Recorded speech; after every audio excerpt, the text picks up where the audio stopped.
Good morning, everybody. This is Zach at it again. I'm your host, Zach Cooley, and I'm honored to have with me a very prominent member of the Lewis and Clark International Circus, Skyttle Cirque, with me. She is the ring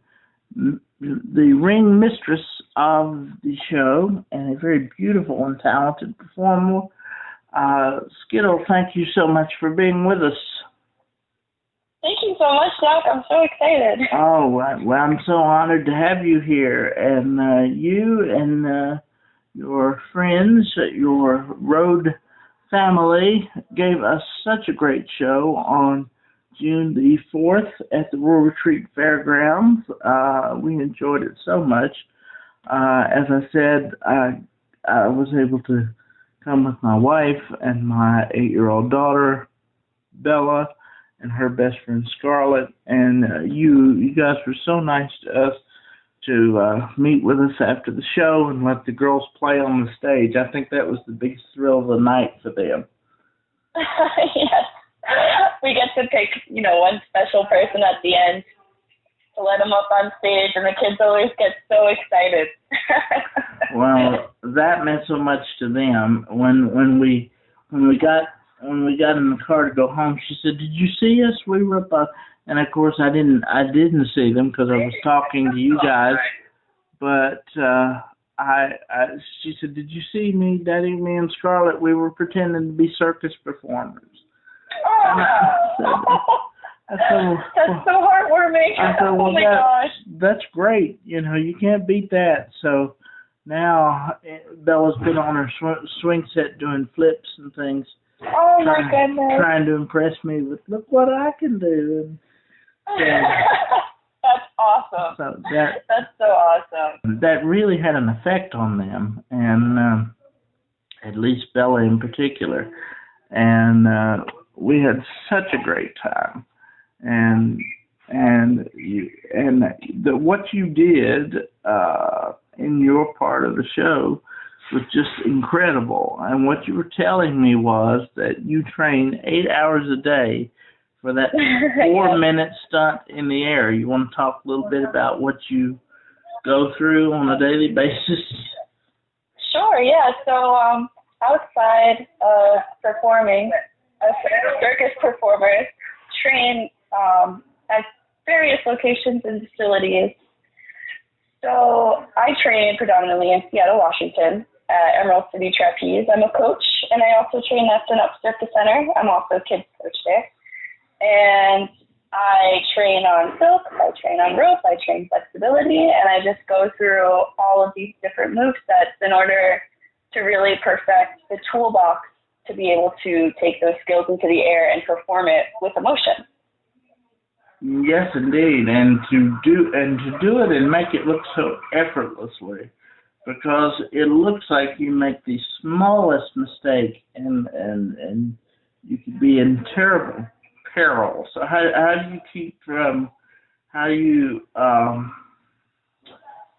train your body so that every muscle in your body doesn't hurt? Because as I said, somebody who can't even stand up like myself, I'm looking at you and watching you do all these amazing things, and I'm thinking, how does she not hurt from head to toe?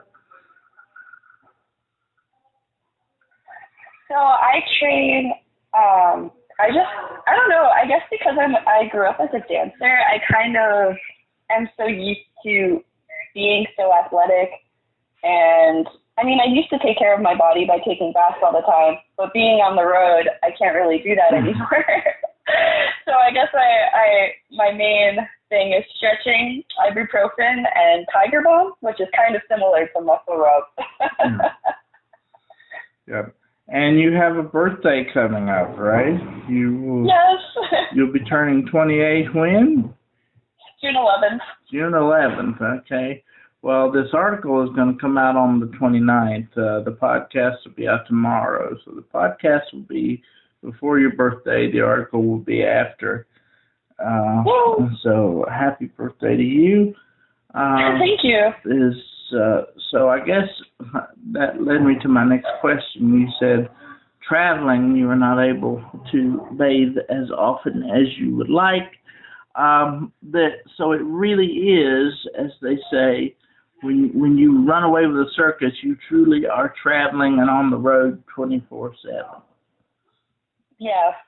Yeah, you travel in campers, right? There's no hotels or anything like that. No hotels. We have our bunkhouse and a couple of RVs, and that's where we live. And is that challenging, being one of the very few women on the tour? At least that's what it looks like. I don't think personally for me it's that challenging. I think it's kind of like you're camping all the time. Mm-hmm. I personally really enjoy it. I always find that I'm most myself when I'm on the road. And I don't know, it's kind of fun because we're like a family, so we're all just like, oh, who's going to shower this morning and who's going to shower next, or et cetera, et cetera. Mm-hmm, mm-hmm. And I would assume that, some of the people that are mentioned in the article, some of the performers are family, but I would imagine it's very much of a familial sort of group. Yeah, it's a couple of us who are not related to everyone. Yeah. But you're sort of adopted into their family, is that right? Is everybody close? Everyone's pretty close. Yeah. We laugh together, we cry together, we get angry at each other just like a brother and sister. Right. But at the end of the day, we all come together and it's just, we make the show happen, and by the end of the show, everyone's really happy. Good, because I'm sure that most of the time you come away with very happy audiences, right? Yes. And I mean, there's no greater reward than that. I mean, that's why you're there. But truly. Do you have is there any particular fondness that you have for certain areas, or is each place just another place that you stop?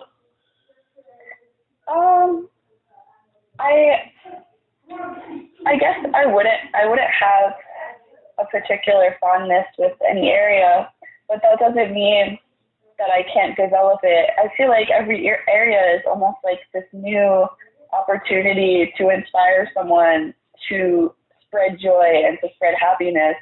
And it's so cool because some of these people, especially in these states that we're visiting, a lot of these people don't have access 24/7 to circus like I do. Like, my whole life is circus.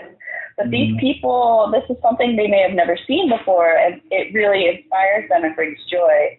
And that moment, that experience, like, I live for that. I live for just making someone smile, to make a child happy, to just be that person and spread that through my art is really, it's awesome, especially in the South. And it was interesting that you said, too, that in these smaller venues and smaller circuses, when you're in the air, you can see everyone's faces. Yes.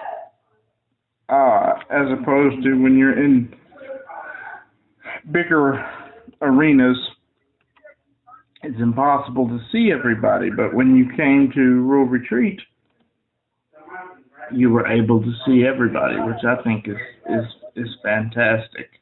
Yeah, it's so awesome. You see, like, kids smiling and waving, and you see people who's filming you. Yeah. I make sure to really make eye contact with those people that I see that are really taking it in, And Rural Retreat, by the way, has a population of 1,483 people. So wow. That would be, and I live in Withville, in the county seat, which is about 10 minutes away.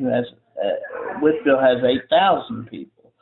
So you're right. We don't have the opportunity to see circuses, and to have you all come to a small place like that really means a great deal to those of us who thrive off of live entertainment, as I certainly do.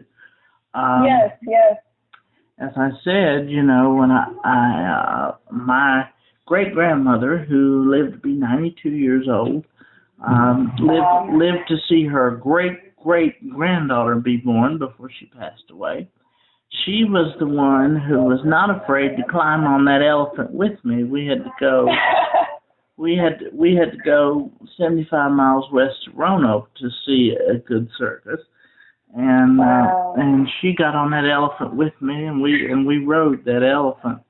And you know, you remember things like that for the rest of your life, and that's what the magic of the circus does. And Bella remembers, you know, we got that free ticket for her when she was in preschool, and we said, we're just going to make this a day and surprise her with the circus. And she has never forgotten that. And when she sees the picture from back then, she said, when are we going to go again? And of course we couldn't go because COVID happened, and you couldn't go for 2 years. And then you came back, and we couldn't wait to go again. And this time she got to take her best friend, and they were the ones who were picked to go on the stage, and it couldn't have been a better evening, thanks to your thanks to your kindness and Fable's kindness. We got to talk a little bit about Fable a little bit before we close here, because Fable was so great. You want to talk about some of his accomplishments and some of the things he's done? Fable is one of the best clown performers that I know. He's been to so many things. I personally can't speak for him, but I know he's been in Cirque du Soleil. Mm-hmm. I know he does social circus, which is bringing circus to places that don't really have the opportunity to do circus, or they don't have access to many extracurricular activities. Mm-hmm. So he does social circus, where he brings circus to them, and he used to live in this beautiful bus that he would drive around and go to these places and inspire the youth and teach them juggling, teach them acrobatics. That's mostly all the things I know about Fable. I know he right now is going to be doing some circus for a tribe, I believe, in Ohio area. So he's actually taking a break from the Lewis and Clark Circus for a couple weeks and going to there to do a ceremony. Well, that's great that he does things like that, because it's very important too for you to know about the area in which you brought your circus. Was the Rural Retreat Fairgrounds. Once upon a time, that was called the Witt County Fairgrounds. That's where everyone in the county. My father was president of the County Chamber of Commerce, and he would put on annual 4th of July celebrations where everybody in the county would come. And now everything is so localized to Withville or whatever, that the fairgrounds kind of gets neglected, and it's kind of sad to see it growing up. So when the circus comes to the fairgrounds, that's like a great thing, because it's like putting life back in that beautiful place. Yes, and on top of that, it's such a treat when there's a lake right within walking distance. Yeah. So being able to just walk right over and see all the fishermen and all the people on boats and the birds and the dragonflies, it was just such a nice treat. Like, I felt so like, I can meditate and just reflect on everything. And it was such a nice area too, like beautiful. Absolutely beautiful. Absolutely. So thank you for having us as well. Oh my! Wow. A pleasure and a treat. I wish I could take responsibility for it. If I were able, I would have you all there every week if I had that ability. we enjoy it very, very much. And Thank you. you know, the importance of live entertainment, and that we've discussed that, and how difficult that is these days, and how expensive it is with the cost of gas and everything. I'm just thankful that we're able to have circuses, and you know, that not just be in through watching Dumbo or something like that. We can you know, circuses are real, and they did happen, and they still do happen. And, yep. Yes. And I remember, like, the first time I told my dad, I flew out to California, and my friends had me be in a circus show, but as a ballerina, but I didn't know what circus was at the time. Mm-hmm. I flew out to California, and I was in the show, and I saw these aerialists, and they were my now best friends, but I saw them, and I was like, oh my goodness, I need to do that. So I flew back to New York after having the most magical experience, and I was like, Dad, I'm going to join the circus.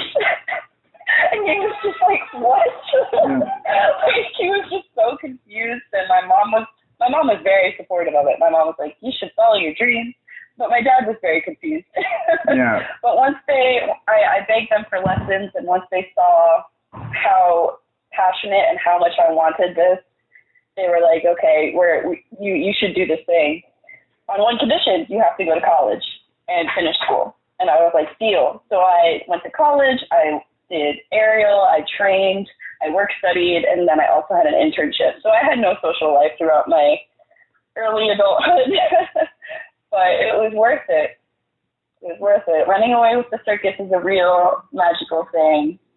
Yeah. It really is. And you think of that phrase, running away with the circus, that, you know, at the turn of the 20th century, you know, that was a parent's horror, that's the worst thing their child could do, was run away and join the circus, because it was very, I guess the idea of it was very decadent, I guess would be the word, and off the beaten path. But it's interesting to see that when you join a circus, that it is that romantic idea of running away with the circus, it is actually what you do. And I can attest from seeing your shows that the circus show does still bring magic to families. And it really does. And that is what you guys do. Shall we talk for a minute about the family group that is the owner of Lewis and Clark? We were talking about Wilton, who was the father, and Guillermo, who was the fantastic aerialist on the straps, and Gabriella, who, you know, when I saw you and Gabriella, I kept thinking, you know, I saw the same things when I was watching the gymnastics at the Olympics, and these people winning medals, and, you know, these folks should be winning medals also.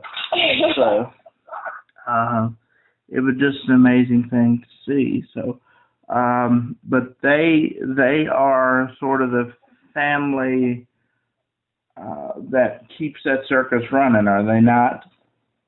For the most part, yes.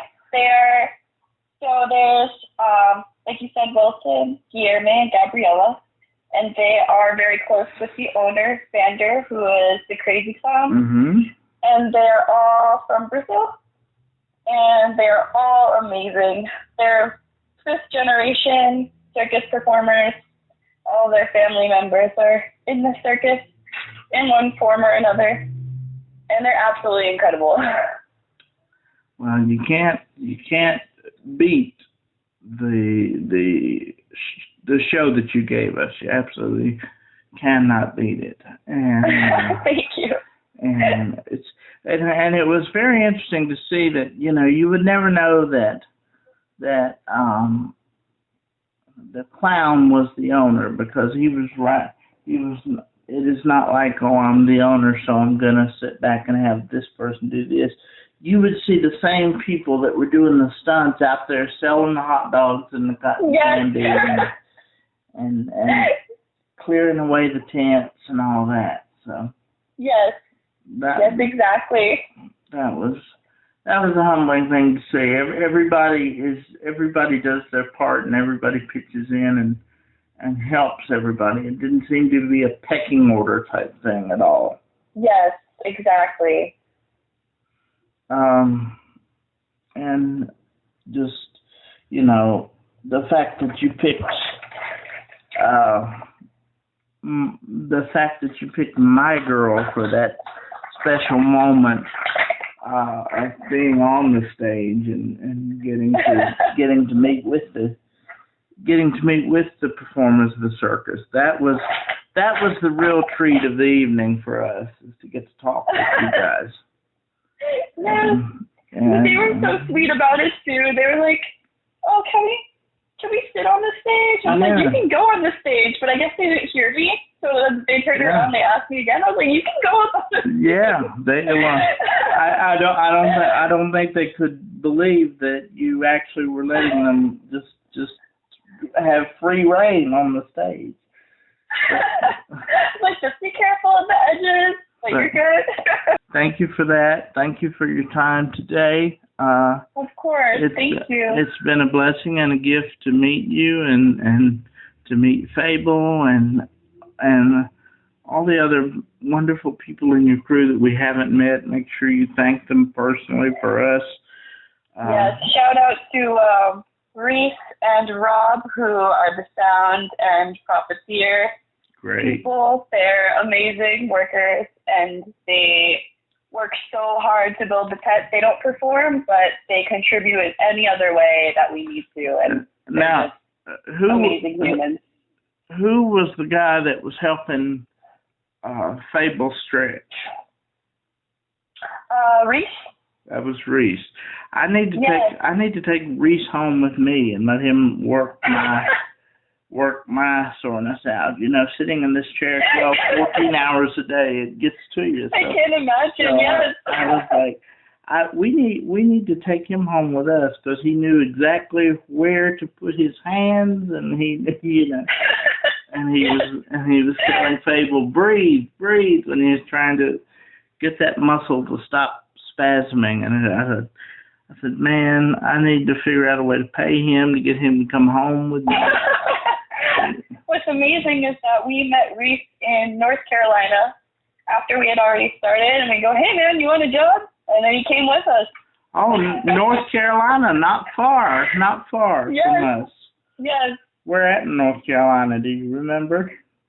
Oh man, Spring Lake, maybe. Oh, Spring Lake. Not sure where that is, but North Carolina, just one state over. So where am I talking to you from right now? Right now we are in Culpeper, Virginia. Which is we just got here. Between here and D.C., so you got a couple of shows there in Culpeper, and then where are you headed? West Virginia! You're headed to West Virginia, all right. Yes, I'm so excited because I've never been there, and I can't wait to see all the cool artifacts and Appalachia, and I'm very excited. I love the Mothman lore, so I'm looking forward to there is definitely some of the most beautiful scenery in the country in West Virginia. So I can't wait. Again, thank you so much for spending this time with me. It's meant so much, and thank you for the opportunity to meet you, and thank Fable for us. We will never forget you, and we hope that you will come back to Rural Retreat or to Whitville very, very soon. Thank you so much, Zach, and it's so magical that we are able to give you that experience. To me, it means the world. Yes. And thank you so much for your time and for choosing me and Lewis and Clark to write about and to do your podcast with. I feel so special. Thank you so much. Be sure to lure in every listener that you know of. So. Yes, sir. Thank you so very much, and look forward to hopefully seeing you and talking with you again on the next performance. Absolutely. We'll see you probably next year. Yes. Well, blessings to you and your troupe. Thank you so much. Thank you so much. Thank you, and to you and your family as well. Thank you so much, and do take care. You too. All right. Bye-bye. Bye.